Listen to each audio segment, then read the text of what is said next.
oh iya ya, kalau saya ini membiarkan badan saya itu nggak aksi, nggak bergerak, saya nggak akan ada koneksi, saya nggak akan bisa berproduksi, saya nggak akan bisa membuat lakon. Oh iya, itu namanya hipotesa. Kemudian setelah itu kita baru meningkat di sintesa. Di sintesa, semua apa yang dilihat, apa yang didengar, Robbana ma khalaqtal hadzal batil, semua apapun enak tidak enak, ngedingke, nyepet nih orang nyenengke, semua ciptaan dan kejadian tidak ada yang sia-sia. Robbana ma khalaqtal hadzal batil, tidak ada yang sia-sia diciptakan oleh Allah. Wong sing geding nih kita juga marah, ternyata merupakan hikmah. Ternyata saya juga masih memiliki ego dan seterusnya. Karena gitu. Kemudian kita masuk tercerahkan. SNS begitu relax.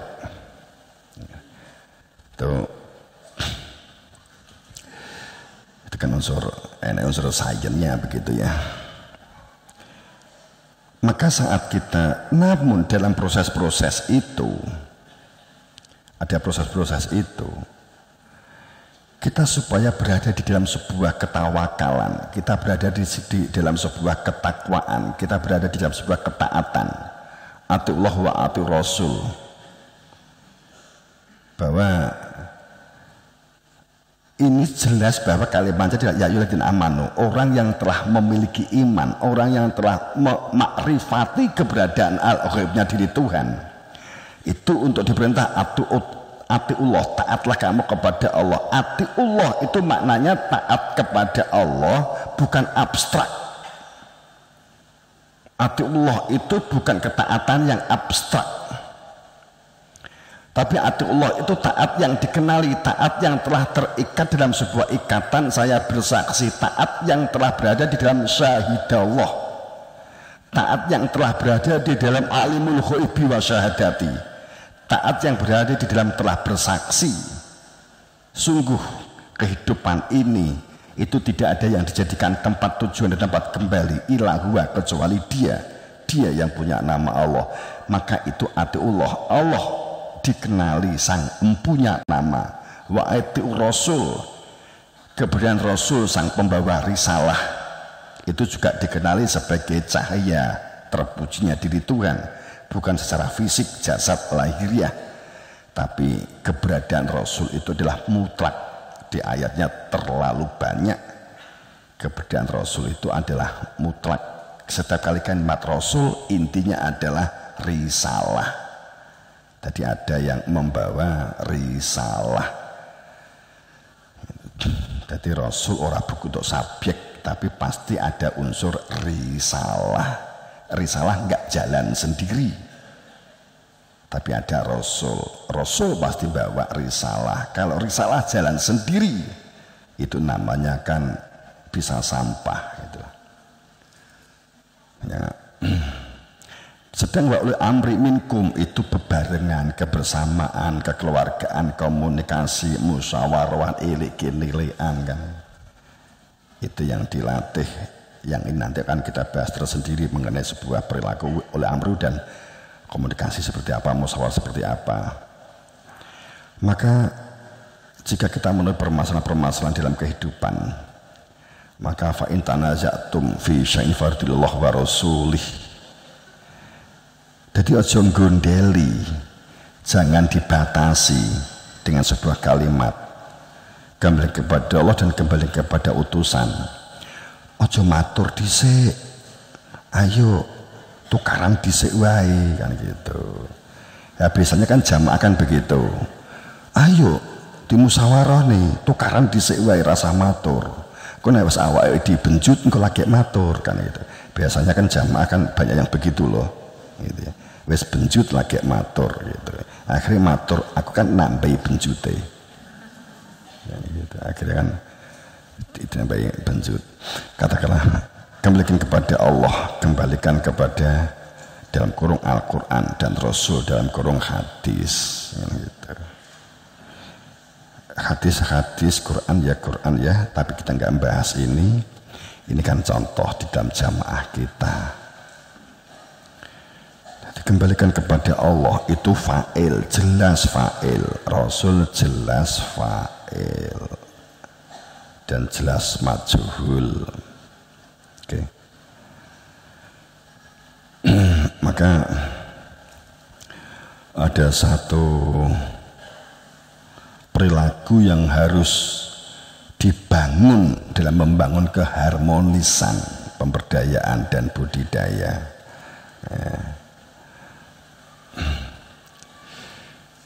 Kalau kita berbicara tentang keberagamaan, ya kita berbicara keberagamaan, agama kita itu agama budaya atau sebenarnya agama taklid atau agama adin. Kita itu agama budaya, agama taklid atau agama adin. Agama budaya berarti agama kita mengikuti pola kebiasaan yang kita lihat, yang kita dengar tanpa pernah koreksi, tanpa menggunakan akal dan rasional. Kita menggunakan agama taklid, kita mengikuti siapapun, entah apapun atau dari manapun taklid, akan tetapi tidak pernah tahu maksud dan tujuan kenapa sesuatu itu dilakukan, maka kita taklid. Kalau taklid akma, tidak tahu yang dituju, tidak tahu kemana, tidak tahu bagaimananya, mengapanya tidak pernah diketahui, maka kita hanya ikut-ikutan atau taklid buta. Jadi penumpang ya bener, kowe iki manut sopir, kowe ya bener numpak bis iku ya manut sopir karo kernete. Tapi kowe nek numpak bis nek nyegat kan ya roh tujuane bis kuwi ndek ngarep. Kowe ora kok kemudian nyegat bis, kowe arep ndek endi? Lho kok bis mbok cegat? Kok kamu cegat? Wong ra nek tulisane tujuan kemana? Ya enggak tahu. Pokoknya enek bis mlebu terminal tak tumpaki.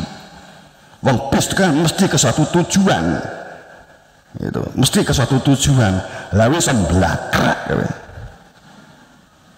Kowe arep di Surabaya bis mbok cegat, gak enek tulisane mbok tumpaki.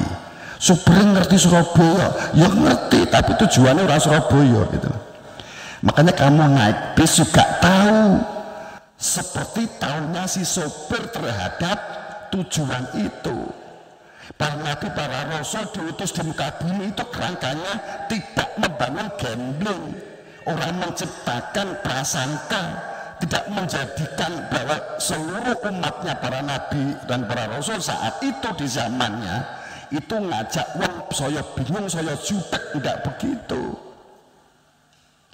Jadi Nabi Muhammad, Nabi Isa, Nabi Daud, Nabi Musa, Nabi Ibrahim syariatnya wala tatafarraqu, tidak berpecah belah, kemudian batinnya ditunjukkan seperti apa yang berada di dalam batinnya Kanjeng Nabi, apa yang diingat di dalam hatinya Kanjeng Nabi, fi nafsika, di dalam jiwanya Kanjeng Nabi, itu adalah tujuan kehidupan dia, mengingat Tuhannya. Kalau kamu iman akan ditunjukkan ini yang punya nama Allah, ini hakikat jati diri fitrahmu tuh ini, sehingga Nabi mengetahui siapa yang punya nama Allah, yang orang iman juga mengetahui podo sing diri kowe karo sing diri Kanjeng Nabi podo. Syarat sebuah disebut ilmu secara empiris semuanya dapat membuktikan gitu. Nek gak kok aku gak bisa bukteknik, memang orang nyuwun kok. Akhirnya prasangka kan gitu. Itu yang terjadi. Maka jelas bahwa di dalam semua kitab-kitab bahwa agama itu nabi, budaya ya budaya. Budaya itu didasarkan hanya sebagai sebuah taklid, hanya ikut-ikutan, dan ini sangat keras terungkap di dalam surat surat Yusuf 40 dan Maidah 104. Jadi beragama jangan beragama ikut-ikutan, bahkan itu bapakmu atau nenek moyangmu yang kamu sangat cintai sekalipun, karena mereka tidak di dalam sultan. Sultan itu apa sih? Sultan itu hujah. Jadi dari sultan, mereka tanpa sultan. Sultan itu fa'il, majhul.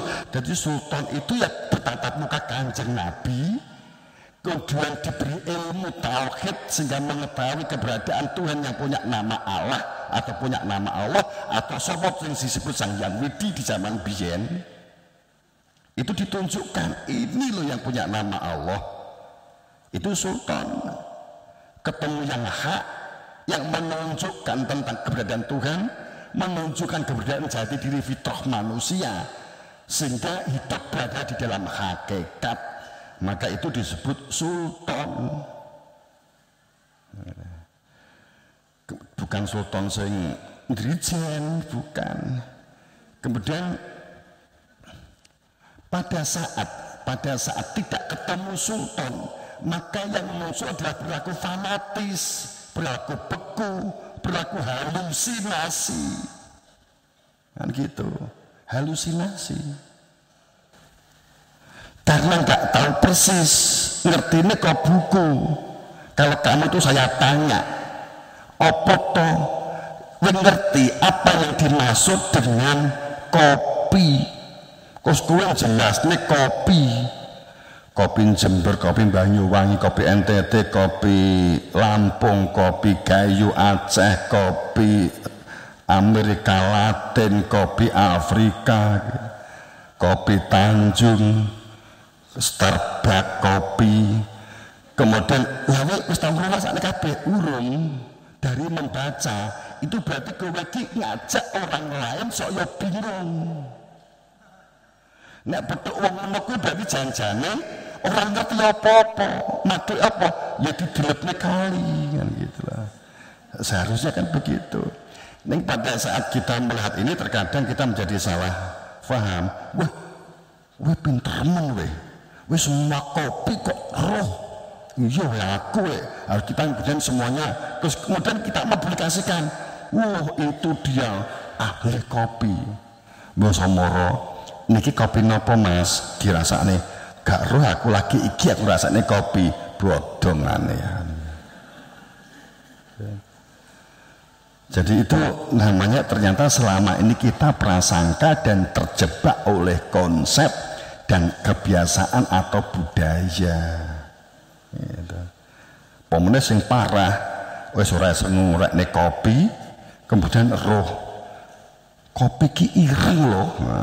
Wis pokoke ben enek barang ireng dikira kopi. Basa enek tamu, monggo diunjuk nih kopine. Tamune genah kopi, kok ambune bacin, tipe banyu ceren.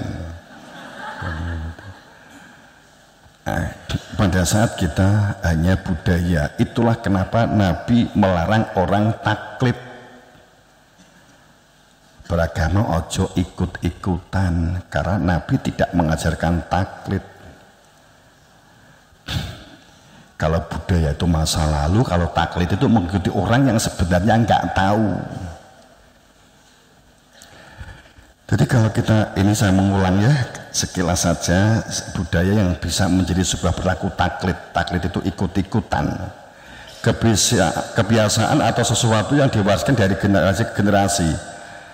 Bahwa yang dikatakan budaya itu adalah sebuah rekayasa akal pikiran kita untuk menciptakan sesuatu perbuatan yang kita anggap baik dan memiliki nilai-nilai kebaikan.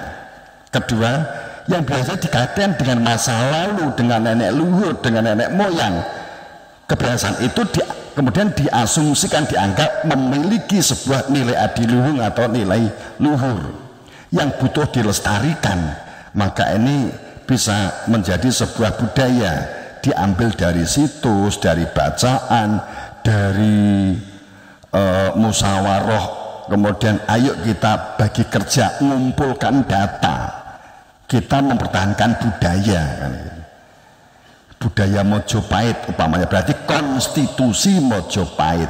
Kalau kamu menjalankan konstitusinya Mojopahit, itu disebut budaya. Kenapa? Mbok blokaan ya ora entuk gaji.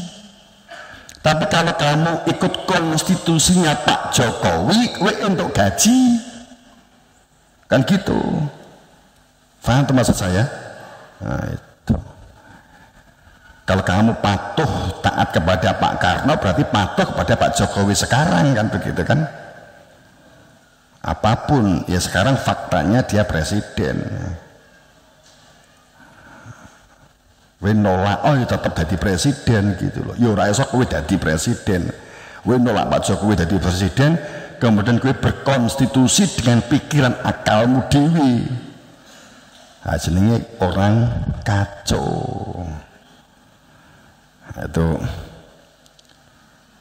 Itu kan ayat-ayat nyata yang dipampangkan di hadapan kita. Ya. Pada saat kita melakukan taklid dan kita melakukan budaya itu nggak iso dibantah. Piye nek arep bantah? Dalile ngene, gak iso mbok bantah. Sing bener gak ngono, secara rasional itu begini. Jawabannya paling begini. Jangan kita beragama menggunakan akal, kan gitu. Biasa kan begitu. Seperti guru itu kalau materinya nggak menguasai di hadapan santri atau mohon maaf di hadapan siswa, itu biasanya begini. Saat guru mengajar umpamanya pelajaran A, itu pelajaran kurikulumnya memang kurikulum sekarang, tapi konten isinya itu masih kurikulum 80. Karena biasanya yang diulang nih guru bisa jadi adalah isinya kicik pangga sing zaman biyen, kan begitu. Tentang konsep ekonomi, konsep geografi, kemudian kita sampaikan ke anak-anak bahwa kalau kita ingin mengetahui apa yang disebut dengan sungai itu ada sungai gletser, ada sungai sumber dari bumi, ada sungai hujan, ada sungai bla bla bla begitu. Kemudian si siswanya ngomong, Ustadz, ini ada di internet itu kok katanya sungai itu jenisnya ada ini yang baru diketemukan modelnya seperti ini, ternyata ada sungai yang muncul dari akar-akaran. Itu kan menjadi begini. Kalau guru kurang materi akan ngomong begini, ini pembelajaran, jangan belajar dari internet karena internet itu tidak baik. Kamu belajar harus punya guru yang dapat dipertanggungjawabkan bahwa saya ini buku ini ditulis jelas siapa pengarangnya dan ini terkenal, orangnya terkenal, umpamanya Ki Hajar Dewantara atau apa begitu ya, tapi itu cetakan tahun 82 umpama begitu. Nah biasanya kalau guru kurang materi ngelesnya seperti ini, akhirnya kemudian suatu saat akan diusulkan mulai sekarang anak-anak tidak boleh melihat internet. Nah, itu sumber pengetahuan yang rusak lah, itu kan menjadi rusak semua. Oke, saya nggak melanjutkan, tapi itu biasanya digunakan untuk mengkanter guru yang kurang wawasan. Saya yakin ngomong begini karena ustadz kita bukan ustadz yang kurang wawasan. Karena kebiasaan guru itu dengan membaca itu adalah seperti langit dan bumi pada umumnya. Itu padahal guru dituntut harus membaca. Apalagi saat ini harus dituntut membaca. Nah enggak oyak-oyakan dengan siswa. Kecuali kalau kita terbuka, malah kita siswa bisa digunakan untuk koneksi dan interaksi. Ciri guru kalau kurang wawasan biasanya itu. Yang kedua, nek ngajar kehabisan materi itu yang diungkap keluh kesah. Alah nduk sing susah nggak kewetok nduk, saya tuh anakku yang mbedhik gak jamak nduk, anakku yo nakal nduk, anakku yo ora kena diatur, apa meneh bojoku nduk ya sepuh. Nah itu ini namanya guru kurang wawasan, nggak bisa membuat seket dan membuat satu perilaku. Apa untungnya sih kita cerita tentang rumah tangga kita, keluarga kita di hadapan siswa? Yakin kalau jenengan artis? Bukan toh? Kan bukan gitu loh ya. Sing untuk diungkap kehidupannya itu hanya artis. Ini saya menggok dalam satu pembelajaran. Terkadang kita terjebak dengan hal-hal semacam ini sehingga mestinya guru itu mengetahui detail tentang siswanya, perilaku siswanya, pedagogik siswanya, tapi justru siswanya harus mengetahui siapa kita.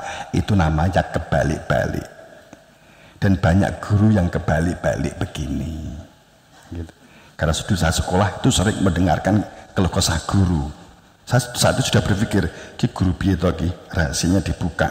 Kok malah nggak ingin tahu apa yang dilakukan oleh siswanya. Balik ya, itu pendidikan ada waktunya sendiri. Akeh guru tadi gini.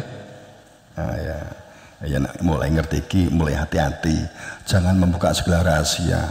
Akrab seakrab mungkin, tapi jauh juga sejauh mungkin. Itu seperti apa?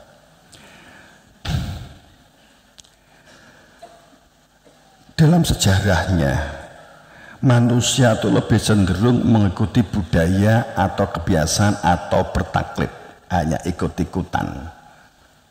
Allah telah memberikan rasional untuk melakukan nalar dan Allah telah memberikan akal untuk melakukan rasional dan nalar, tapi manusia cenderung bertaklid.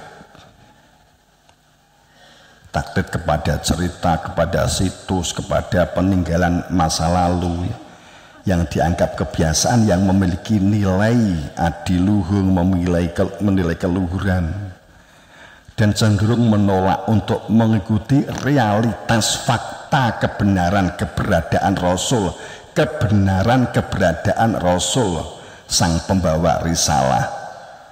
Kalau kita mengulang di zaman lalu kan selalu terjadi seperti itu. Saat Nabi Ibrahim datang, budaya yang telah dilakukan oleh umat di zaman Nabi Ibrahim menolak keberadaan Nabi Ibrahim karena dia sudah melakukan budaya agama nenek moyangnya yang dulu juga Nabi. Saat kemudian muncul yang dikatakan Nabi Musa, orang tidak bisa menerima keberadaan Musa, menolak Musa, tidak sekedar mengabaikan, bahkan memfitnah. Kemudian karena sudah beragama aba'ukum wa aba'ana, sudah beragama kepada agamanya nenek moyang bapak-bapaknya dulu seperti ini, mbahnya yang ngene, lah ini teko nabi yang ngene kan gitu. Itu pandangan perilakunya, ini mengikuti budaya, hanya melihat yang lahir dari sebuah perilaku jasadiah, tapi tidak mengetahui hal yang bersifat batin. Karena untuk menjaga tentang tatanan batiniah, inilah kenapa ada Rasul, ada Khalifah, supaya orang dapat bertauhid. Ini yang tidak pernah diketahui, dibuka, sebab yang mengetahui hanya yang mencari nyuwun ilmunya. Maka selalu terulang dalam sejarahnya, manusia melihat cenderung yang lahir dari sebuah kehidupan jasad yang sudah merupakan kebiasaan dalam perilaku menjadi budaya. Ini yang diikuti, maka taklid yang dari cerita, dari situs, dari sejarah, dan menolak realitas fakta bahwa kehidupan itu harus ada yang wenang, harus ada yang hak, harus ada yang sah, supaya tidak ambigu, supaya tidak bercabang, supaya tidak membingungkan, supaya berada di dalam kepastian. Ini justru selalu ditolak. Kenapa ada goro-goro? Itu juga karena masalahnya ini, kan gitu. Dan begitu seterusnya di peristiwa Nabi Daud, bahkan Nabi Daud ke Nabi Sulaiman yang langsung pun juga terjadi seperti itu. Di Nabi Zakaria, di Nabi Yahya, di Nabi Isa, di Nabi Muhammad, begitu seterusnya. Wes rampung, terakhir Nabi Isa, zaman orang Nabi Isa, rampung, terakhir Zakaria, kemudian rampung, terakhir Yahya, rampung, khatam, terakhir Musa, khatam, terakhir Ibrahim, khatam, terakhir Zulkifli, begitu seterusnya. Sekarang pun kata terakhir Muhammad kan gitu. Di bidane podo kan gitu.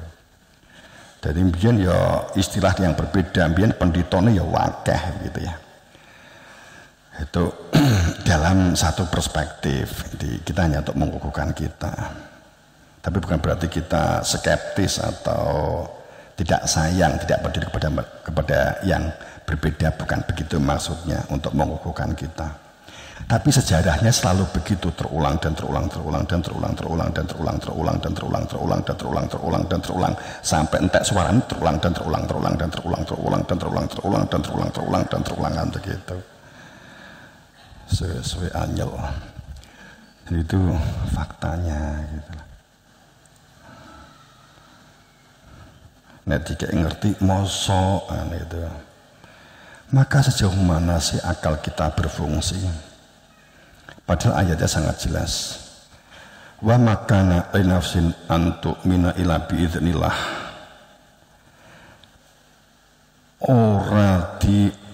Tidak akan seseorang itu karena keadaan di dalam jiwanya itu menyatakan menjadi orang yang iman ila kejobo kalau dia itu biizni hanya dengan izin Allah. Namanya izin itu berarti pasti ada utusan. Karena ada kalimat izin itu pasti ada yang hak, ada yang wewenang, ada yang sah. Itu mutlak kalimatnya biiznillah. Itu pasti bermakna majhul, pasti. Itu. Wis untuk surat izin, wis duduk surat itu.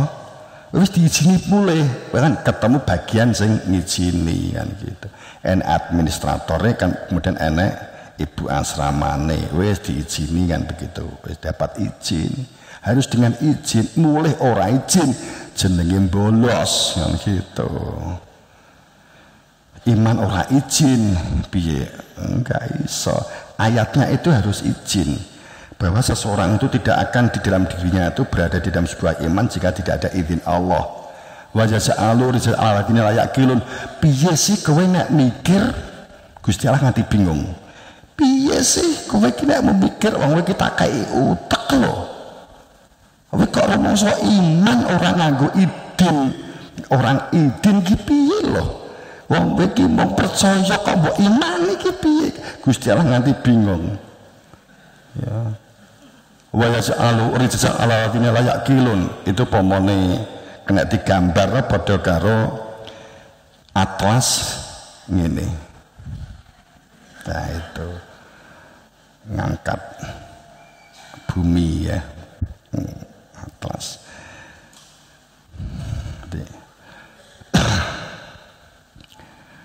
Maka akan terjadi satu perilaku taklid, perilaku budaya, supaya kehidupan yang kita jalani itu tidak berada di dalam sebuah kebiasaan budaya, sebatas budaya atau taklid. Kalau begini ya, kalau budaya itu adalah masa lalu, sejarah masa lalu. Kalau kehidupan itu fakta, kita berada di dalam konstitusi.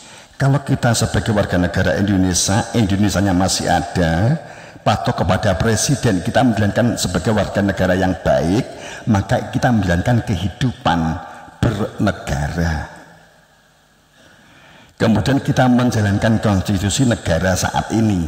Tapi kalau dikatakan budaya, podo-podo menjalankan konstitusi, podo-podo menjalankan kebiasaan, akan tapi ini kebiasaannya wong biyen. Kebiasaannya orang lalu, konstitusinya orang lalu. Kowe iki saiki padha-padha Indonesia, saiki presidennya Bapak Jokowi, kemudian kowe nganggo konstitusi ini dan kebijakan yang ada di dalam Pak Karno, maka ini juga menyalahi aturan. Apalagi kowe nganggo konstitusi ini yang di zaman Mojopahit, kecuali jika perilaku dan konstitusi Mojopahit disahkan oleh pemerintah yang sah saat ini, berarti kamu menjalani kehidupan berbangsa dan bernegara sebagai abdi negara. Tapi jika tidak ada maka kamu melestarikan budaya Mojopahit. Jangan berharap kowe untuk gaji, gitu loh. Paham toh? Nah, itu bedanya budaya karo agama karo taklid ya. Jadi karena beragama itu berada dalam sebuah kasunyatan bersaksi ya. Sehingga supaya kita tidak melanggengkan kebiasaan ikut-ikutan taklid, akal nalar menelaah apa iya tanpa mengenalinya, bisa dikatakan telah iman, bisa menjadi orang yang taat dan patuh, bisa berkategori dalam ketaatan dan kepatuhan yang dikenal. Apakah iya Allah tidak menunjuk adanya salah seorang dari hambanya dari setiap masing-masing umat di kalangan mereka sendiri di zamannya masing-masing sebagai yang hak, sebagai yang wenang, sebagai yang sah, untuk menunjukkan, mengenalkan keberadaan Tuhan yang bernama Allah, supaya Allah tidak menjadi hantu. Tuhannya Allah, tapi bisa jadi Allah untuk anggap jadi hantu, kan begitu. Kalau kita tidak mengenal dengan sebenar-benarnya mengenal. Makanya seharusnya kan itu, memang setiap keberadaan Nabi Rasul kan begitu. Cuman kita kan ya, sejauh mana akal kita berfungsi. Karena bahwa agama itu bukan masalah nenek moyang, agama itu bukan masalah pekerjaan atau kegiatan orang-orang di masa lalu, tapi kehidupan itu sendiri, fakta itu sendiri. Jadi kalau kebenaran kehidupan beragama orang-orang di masa lalu yang sejaman oleh di Nabi di saat itu, umat di saat itu, mereka itu melakukan aktivitas yang dia lakukan sebagai sebuah nilai ibadah, itu berada di dalam sultan aulia, yakni mereka menerima ilmu dari yang hak dan wenang dan sah, jelas kapasitasnya, jelas SK-nya, kemudian sehingga disebut menjalankan perintah. Sebab jika tidak mengenal yang memerintah, tidak di dalam pemerintah yang sah, tidak berhadapan-hadapan dengan yang memerintah, maka disebut bid'ah. Jadi bid'ah itu jelas kan, bahwa bid'ah itu adalah perilaku yang tidak ada perintah. Namanya perintah itu mukotob, hadap-hadapan. Siapa yang berada di dalam perintah? Sahabatnya Kanjeng Nabi Muhammad, sahabatnya Nabi Isa, sahabatnya Nabi Daud, sahabatnya Nabi Musa. Itu pun yang sejaman, yang nyuwun ilmu, yang di inaladhi yubayunaka inama yubayunallah.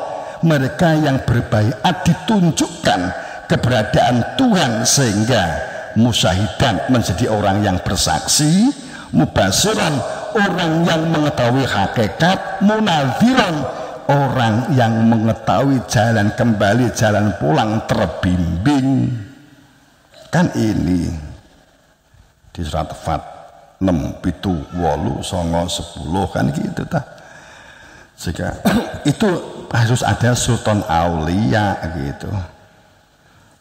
Pasti ada sebuah ilmu.